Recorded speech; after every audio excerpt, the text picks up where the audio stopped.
Let's be real. The airport is a lawless wasteland. It's the only place on Earth where it's socially acceptable to drink a beer at 7 a.m., pay $8 for a bottle of water, and panic sweat while taking off your shoes in public. But if we're being honest, most of that stress, it's self-inflicted. Sorry, but it is. You are making rookie mistakes before you even step on the plane that are already ruining your vacation. I'm talking about specific invisible traps. From the one bathroom you must avoid at all costs to the gate lice behavior that makes flight attendants secretly roll their eyes at you. I've compiled the ultimate list of pre-flight mistakes you wish someone told you sooner. Stop traveling like a rookie. Let's get into it.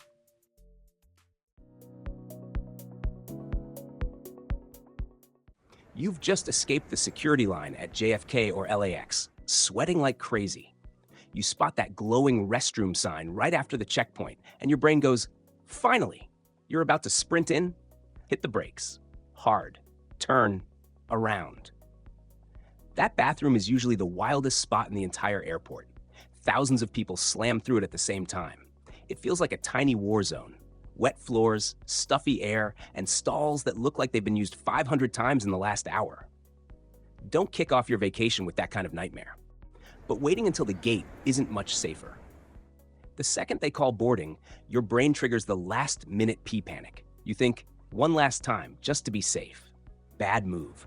Doors often close 15 minutes early. Are you really going to risk your entire ticket for a 2-minute bathroom break?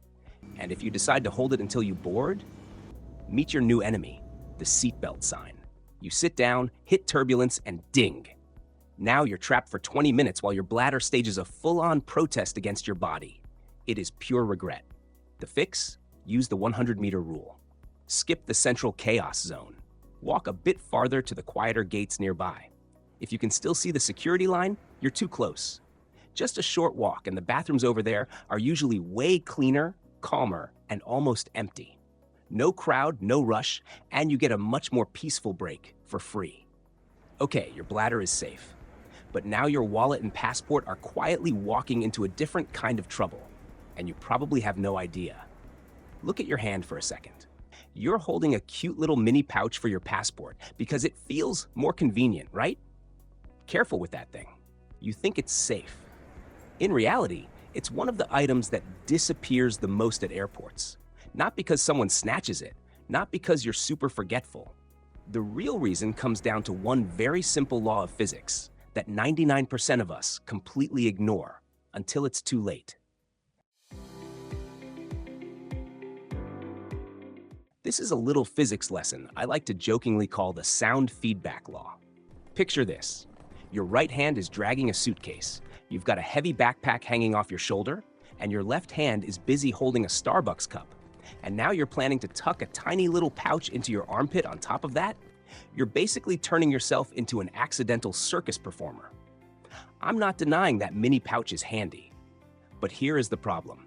If you drop your suitcase, thud! Half the terminal snaps their head around. You know instantly. But that feather-light pouch, it hits the floor in total silence. It disappears like a ninja, and since your brain is busy juggling everything else, you won't even feel it slip away.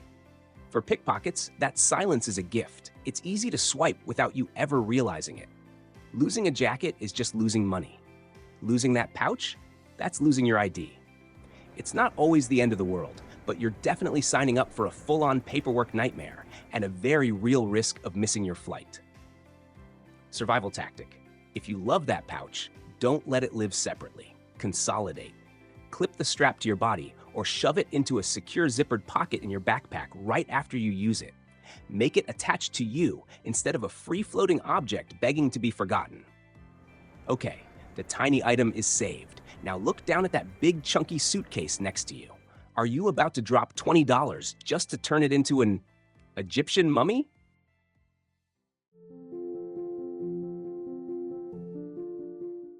You know that shrink wrap service in the departure hall, right?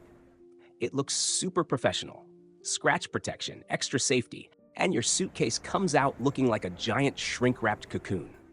But let's not kid ourselves. Unless your suitcase is basically falling apart and needs tape just to keep the zipper together, most of the time you're just making life harder for yourself not really protecting your bag. It usually goes like this.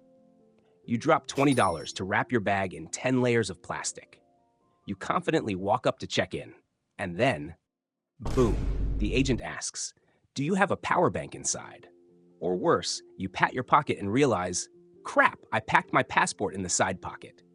Now you're stuck. You either leave the line to find scissors and restart from zero, or you stand there stabbing your bag with a car key in front of everyone. Either way, that $20 you just wrapped around your suitcase, gone. All that's left is your embarrassment and a line of tired, annoyed people staring at you. Plus, if security needs to check your bag, they won't unwrap it nicely. They'll just slice it open.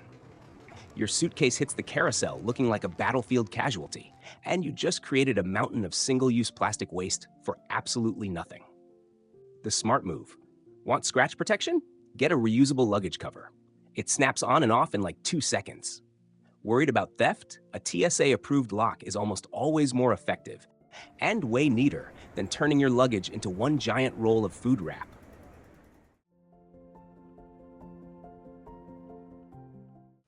Your checked bags are done. You've cleared security and collapsed into a seat at the gate. You've still got 2 hours before your flight. Your 4G is spotty, or you don't want to burn through expensive roaming data. And then your eyes light up like you've found gold. Free airport Wi-Fi. No password. One quick tap and you're in. Stop for 2 seconds. Before you hit connect, remember, you're not the only one who loves this free network. For hackers, crowded places where everyone needs the internet, like airports, can feel like an all-you-can-eat data buffet. Here's how they get you. Some bad actor sitting somewhere near you turns on a hotspot and names it something like Airport Free Wi-Fi VIP or Starbucks Guest. It looks totally legit. The moment you connect, you're basically inviting a stranger into your digital space. Sure, your bank account won't empty the second you connect. But if you check your email, or worse, open your banking app, you are serving your private data on a silver platter. It's like sending a letter in a completely transparent envelope. Anyone walking by can easily glance at what's inside without ever having to tear it open. Don't turn yourself into an easy target. The safest, easy option? Use your own 4G, 5G. A bit slower maybe, but solid. When you absolutely have to use airport Wi-Fi to work or stream something, your best line of defense is a VPN. Don't think of it as something super technical. Just understand it like this. Turning on a VPN is like taking that see-through envelope and putting it into an armored truck, locking it, and sending it through a private tunnel. Even if a hacker intercepts the signal, all they see is a bunch of scrambled, meaningless characters. It's better to spend a little on a VPN or use a reputable free version than to let your credit card information go on a world tour without you.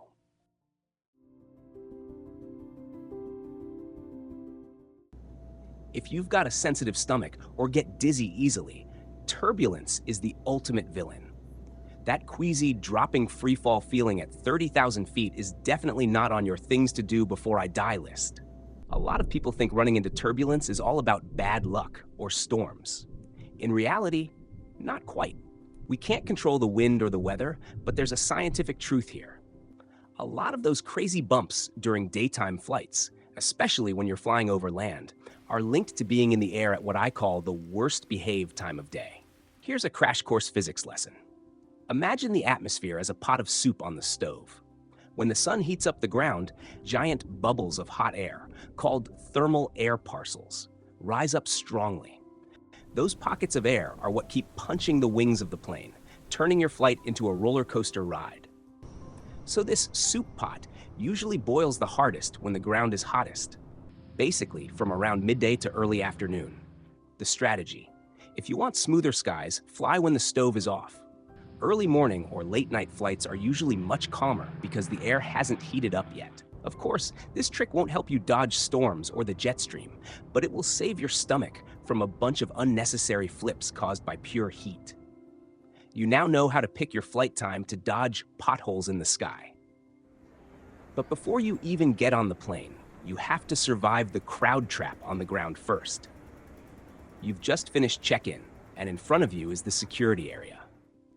This is the moment a lot of passengers suddenly turn into obedient sheep, rushing straight into misery.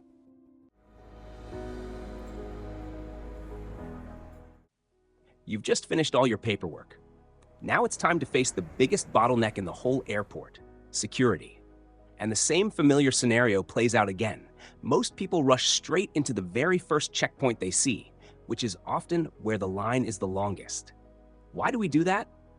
Part of it is just being tired. You don't want to walk a step farther than you have to. But let's be real, it's also herd mentality. Your brain sees a crowd and thinks, well, everyone else is standing here, so this must be the right line. But hold on. Sound familiar? It's the exact same trap as the bathroom rule I mentioned earlier. Everyone just stops at the first option they see. The truth is, crowds tend to clog up around the central checkpoints. But if you're willing to drag your suitcase and walk just about 30 to 50 meters farther down toward the end of the hallway, you'll often find those outer screening lanes much clearer. From my own experience at big airports like JFK or LAX, picking those farther lanes can easily shave several minutes off your wait time, sometimes 10 or even 15 minutes. That's not a small number when you're in a hurry. Next time, don't just mindlessly follow the crowd. Break away. Take a few extra steps and you'll get through much faster. You've cleared security. You feel as relieved as if you just hit the jackpot. Now it's time to swing by duty-free, sniff a few bottles of perfume, buy a chocolate bar to treat yourself, right? Careful. That nice-smelling area is actually a kind of Bermuda Triangle inside the airport. These are psychological traps, cleverly designed to make your sense of time evaporate. You get so caught up that you forget all about reality.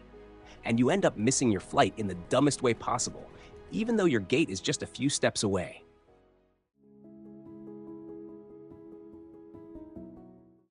You've made it through security. Big sigh of relief. Now it feels like the perfect time to relax, stroll around, and reward yourself with a tax-free bottle of perfume or some chocolate, right? Hold up. Don't drop your guard just yet. This is a sweet little trap that plenty of passengers have fallen for, right before the finish line. Have you noticed how duty-free areas are usually laid out like a giant maze sitting right in your path?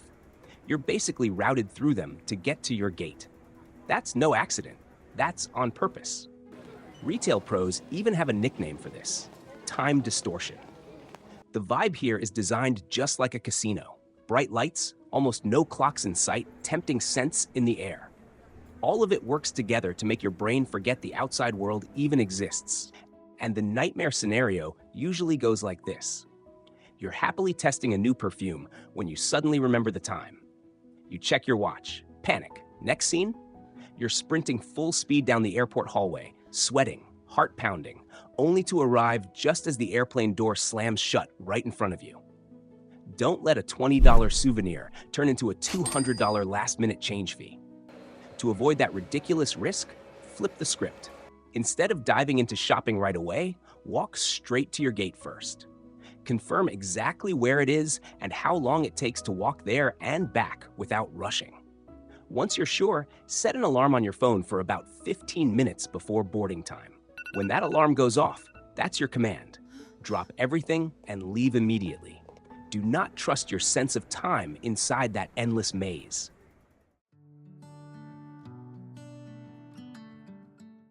This is one of the nastiest little surprises you can get at the airport. You heave your suitcase up onto the scale.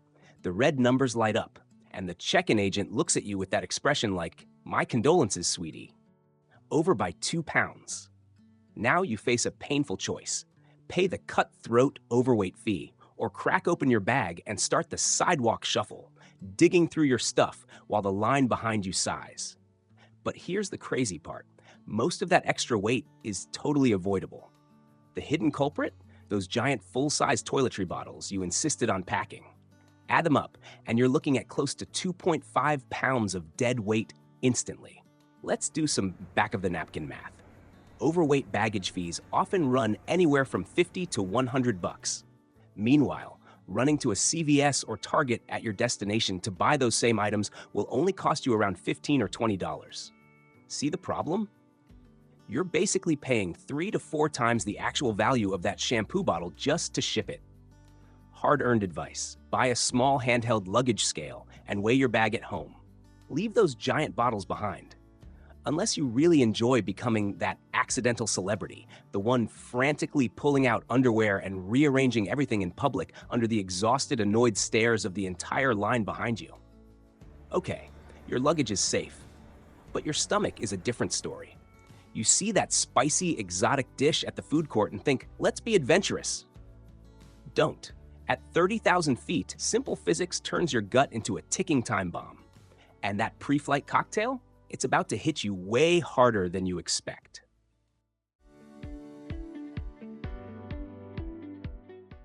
It always starts with one innocent thought. Maybe I should try something fun and exotic before my flight? Shut that idea down. Trying weird, adventurous food right before takeoff is a total rookie mistake. Your stomach has no clue how it's going to react to those new spices. And trust me, that tiny airplane bathroom is the worst possible place to find out. There's a simple science reason behind this. At cruising altitude, the cabin pressure drops. When that happens, the gas in your stomach and intestines naturally expands. The result? Indigestion, bloating, and that lovely urge to unbutton your jeans just so you can breathe. So if you want a smooth flight, stick to safe, familiar foods. Being stuck in an airplane seat is uncomfortable enough. Don't turn your own body into a painful, overinflated balloon. And food is only half the story. You've got to watch what you drink too. Thinking about knocking back a couple of cocktails to help you sleep? Remember this rule. Low pressure and dry air can make alcohol hit a lot harder. Aviation medical experts often joke that one drink in the air feels like two on the ground. You can get tipsy and dehydrated almost twice as fast without even realizing it. On top of that, airline staff, especially gate agents, have eyes like hawks. They're trained to spot passengers who look drunk right at the boarding gate. If they see you staggering around or talking out of control, they can refuse to let you board on the spot. Don't let a few minutes of fun get you kicked off your flight and stranded at the airport. If you see your flight is at gate 11 and you're standing at gate 10, common sense tells you you're safe. But at international airports, common sense often leaves the building. Do not bet your whole flight on gate numbers. At a lot of international airports, Gate 10 and Gate 11 can be in two completely different zones. Gate 11 might require you to go down an escalator into a basement, hop on a shuttle bus, and then spend another 10 minutes crossing the tarmac just to get there. And that's not all. Here comes the hidden final boss. Especially with international connections, like flying from Europe to the US, you can easily run into an extra security checkpoint right in the middle of the terminal. Imagine that sinking feeling. You think you've finally made it, but in front of you is another long, snaking line of people taking off shoes and belts, going through security screening all over again. And finally, let's talk about the time trap that makes people miss flights every single day. The confusion between departure time and boarding time. Your ticket says 10 a.m. Remember this clearly. That's when the plane is scheduled to move, not when you're supposed to show up. If you casually stroll up to the gate at 9:45, there's a good chance that the plane is already closed out. And as far as the airline is concerned, you've missed your flight. Doors usually lock 15 to 20 minutes prior, and international boarding can start a full 60 minutes early. So turn this into a non-negotiable opening ritual for every single trip. The moment you clear security, don't do anything else yet. The first thing you do is go find your gate. Walk all the way there and confirm with your own eyes exactly where it is and whether there are any barriers or extra checkpoints on the way. Once you've locked in the location, then you can go to the bathroom or grab that coffee.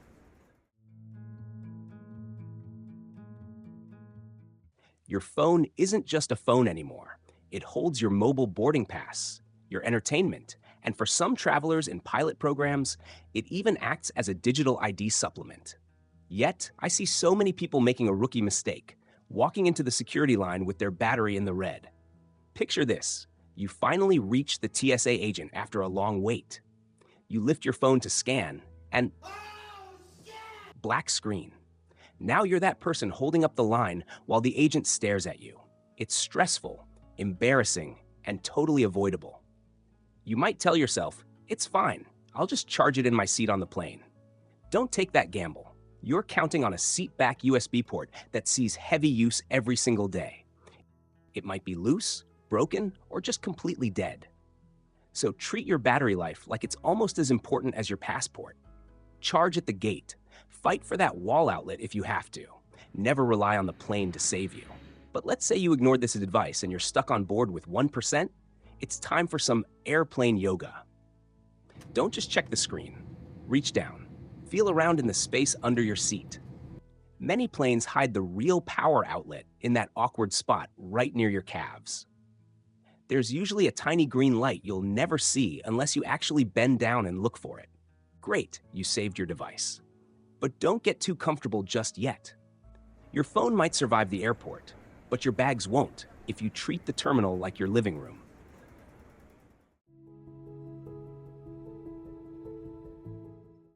Let's get one thing straight. An airport terminal is not your local coffee shop. At a regular coffee shop, leaving your backpack on a chair while you grab a napkin basically means, "This seat is taken, please don't sit here." But at an airport, that exact same move sends a very different signal. This is an unattended suspicious item. Call security immediately. To the security staff, a lonely suitcase in the middle of the terminal is not a placeholder. It's a potential threat. Best case, you come back and your things have been confiscated and hauled off to an office somewhere. Worst case, you trigger a security alert, the area gets cleared, and you delay boarding for everyone at your gate, just because you didn't want to roll your bag with you. So the non-negotiable rule is, where you go, your stuff goes.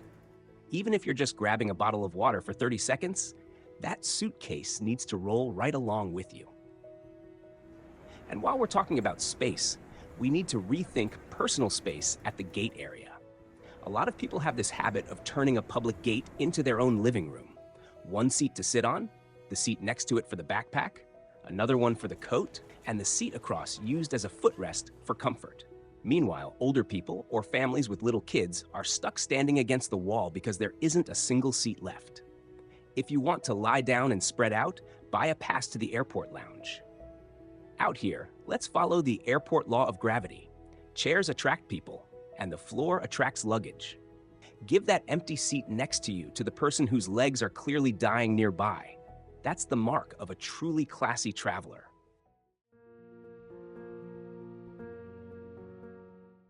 You're sitting comfortably at the gate. Your phone is charged, your stomach is settled. Suddenly, you look over at the boarding podium. Boarding hasn't started yet. The screen is blank. But strangely, there is already a wall of people hovering right up against the lane divider, blocking the path like they're waiting for front row at a concert. Welcome to one of the most common and arguably most annoying phenomena in air travel. Frequent flyers and flight attendants even have a nickname for this specific crowd. It's a little gross but accurate. Gate lice.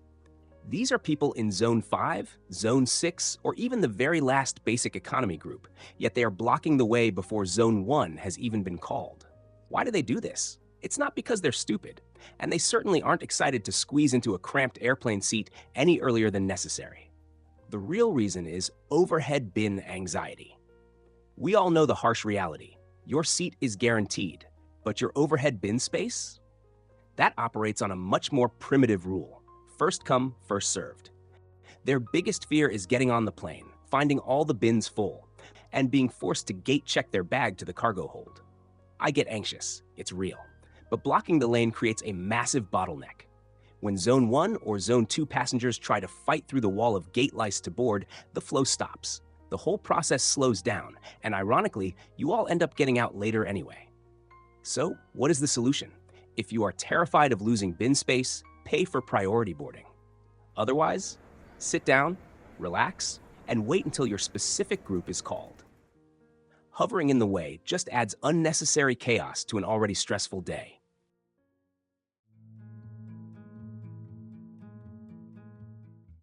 Take a look at your hands right now.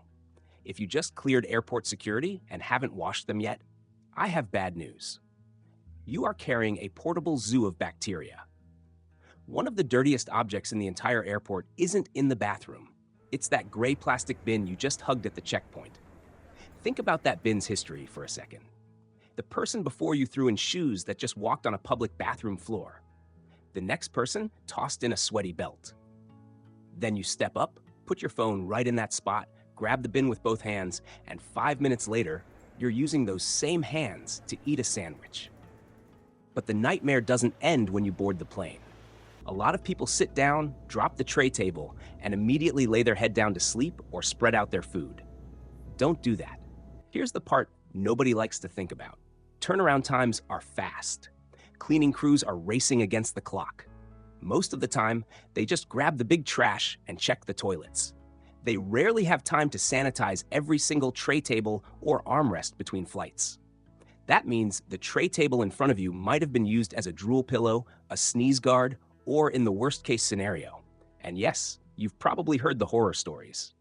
A baby changing station. This is exactly why a simple pack of alcohol wipes should be one of the first things you pack. The moment you clear security, sanitize your hands. And the moment you sit in your seat, take 10 seconds to wipe down the tray table, the seatbelt buckle, and the armrests. It's a tiny effort, but it might just save you from spending your entire vacation shivering in a hotel bed with a fever.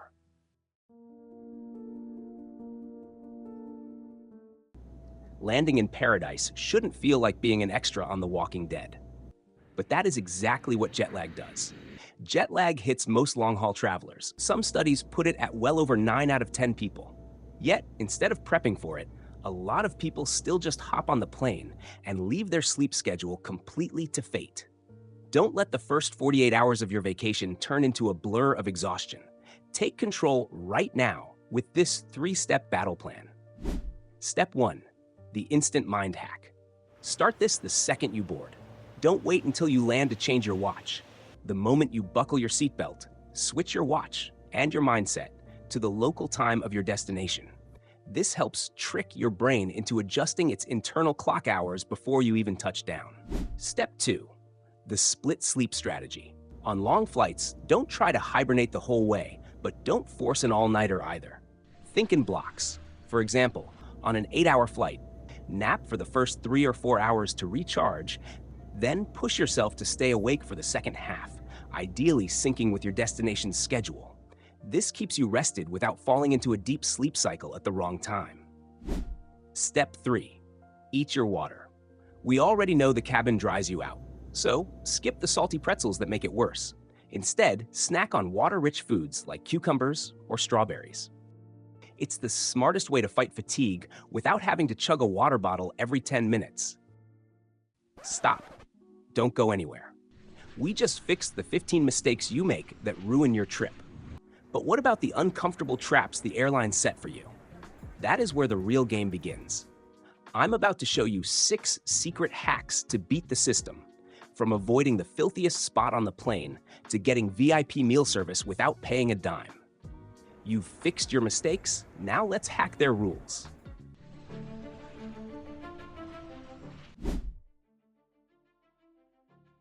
That U-shaped pillow hanging off your bag? You might be making 2 expensive mistakes with it. First, don't buy them at the airport. The markup is offensive, sometimes double or even triple the online price. Actually, check your seat first. Many modern fleets, like you see on Delta or United, have adjustable headrests with little wings that fold out to hold your head. You might not even need a pillow. Second, if you use an inflatable one, don't blow it up 100% on the ground. We all know what happens to air at altitude. If you fill it to the brim, by the time you reach cruising height, that soft pillow transforms into a rock-hard strangulation device. Leave a little wiggle room, or you might wake up gasping for air. We talked about hygiene earlier, yet the filthiest spot is actually staring you right in the face. The seatback pocket. What do you put in there? Your phone, iPad, sunglasses? Do you know what the person before you put in there? Used tissues, banana peels, dirty diapers, you name it. Cleaning crews usually just grab the big trash. They rarely have time to deep clean inside those pockets. It is essentially a public trash can that rarely gets properly cleaned. So, never put your personal items into that black hole of germs. Keep them in your bag, or if you must use it, wrap your stuff in a napkin first. Delays aren't just random bad luck. They actually follow a predictable pattern called the snowball effect. One late flight in the morning triggers a chain reaction for the rest of the day. So whenever you can, book the first flight of the morning, the 6 or 7 a.m. one. The plane is usually already parked there from the night before. The crew is fresh. Your chances of an on-time departure are usually much higher than later in the day. Plus, as we learned in the turbulence section, morning air is smoother. Wake up early. Skip the stress. Window seats give you the best views, yet they charge a hidden tax on your comfort, the deep freeze. At 35,000 feet, the outside temperature drops to minus 40 degrees. Even with insulation, that cold radiates through the wall. If you lean against it, you can feel it right through your clothes. The fix: always pack a hoodie if you pick the window seat. Pro tip: if you forgot a jacket and you're freezing, use the airline blanket. Or in a pinch, put on a fresh pair of thick socks. Keeping your extremities warm makes a huge difference. People say, sit in the back. You get better service and free drinks because you're near the galley. Don't believe the hype. Sitting in the last row usually means it's often the loudest. Engine noise, the bumpiest, turbulence hits harder in the back, and the slowest service, since food carts usually start from the front. Plus, the smell from the lavatory is your free air freshener for the whole flight. The only real perk? On a totally empty flight, the back is where you might find a whole empty row to sleep on, aka poor man's business class. Unless you're aiming for that specific gamble, avoid the back. You can instantly upgrade your dining experience without paying a dime, and you don't even need to be a VIP. The trick is simple.